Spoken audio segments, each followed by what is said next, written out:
In CMU and many colleges around the world, students face a similar issue. Imagine you're Will, a student at CMU with the final the next day. You need to find a place to study, so you make a 20-minute trip from home to the library. However, when you arrive at the library, you find that all the seats are taken, leaving you frustrated and with wasted time. Well, what if there's an app that Will could check beforehand that would tell him all about the occupancy data of study spaces around him?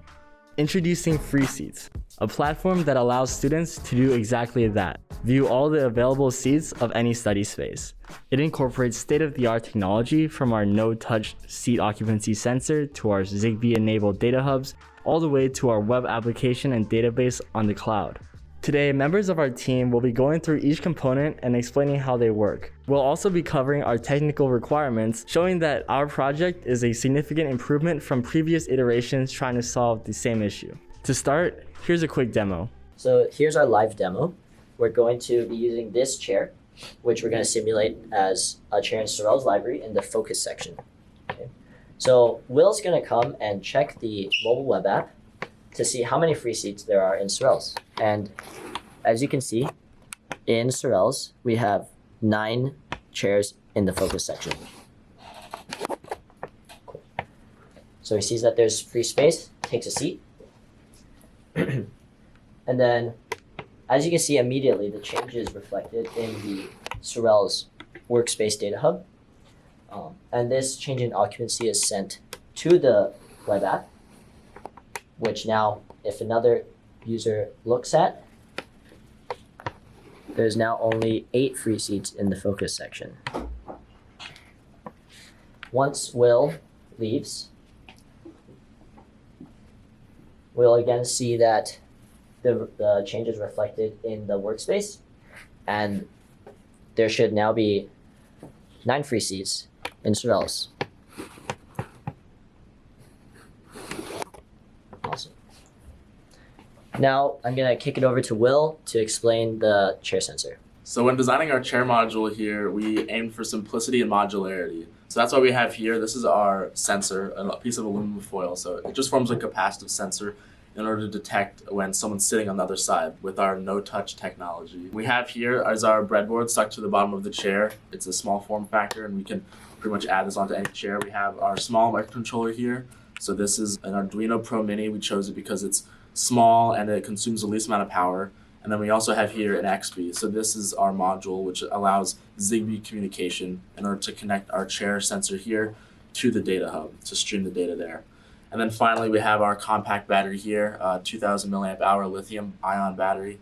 And that powers up the whole system at 3.7 volts. And so yeah, when someone sits down on the other side of this chair, our sensor here can detect when they sit down or stand up due to the capacitance that the human body forms with our capacitor here. We can detect those changes with our Arduino and then send those updates over the air with Zigbee in order to update on the data hub and then to the front end. So we chose to use a capacitive sensor here instead of something like a weight sensor or like an IR or a camera or something like that, because like a weight sensor, say someone puts a backpack down on a chair, it would detect that. We wanted something that would only detect when a person sits down on the chair. And so because only the human body is conductive enough to actually sense a change with our sensor, that's why we went with this approach with the aluminum foil. We chose aluminum foil over some other larger piece of metal because it's lightweight. It doesn't change how the chair acts, or it doesn't weigh it down or anything like that. It's also cheap. We wanted to design this to be inexpensive as possible in order to scale it out to a larger library or a cafe or a large area where we could put this on all the chairs. We also designed this for modularity. So as you can see here, these 3 components, they can pretty much be put on any type of chair. It's not just unique to this type of chair here. So we could craft a piece of aluminum foil to go on underneath any chair. We could attach our breadboard here anywhere and our battery, and this would allow us to scale out as well into any type of space that has any type of chair. So yeah, whenever we get updates, we send those over the air with our Zigbee device here, which is our XP. And so whenever those updates are sent, they'll go to our data hub, which JJ will talk about next. So the data hubs will communicate with the chairs and receive their messages through this XP module, which will talk to the Raspberry Pi through just GPIO pins. And then the script that we have here will, on a loop, it will process these GPIO messages and update local state unique to each data hub. After that, on a polling interval, it will push the local state to the web app, specifically the backend API, for creating hubs, chairs, and also updating occupancy status. The data hubs connect to the chairs through the Zigbee protocol, which is enabled by this XB device. We chose Zigbee because it's ideal for large mesh networks with many, many nodes, i.e. over 10, which is the maximum that Bluetooth Low Energy can handle. In addition, there is sleep capabilities as well as really good indoor and outdoor range. So it seemed the most applicable for our use case. For network safety as well as validation, we built these JSON schemas that all our network requests have to follow.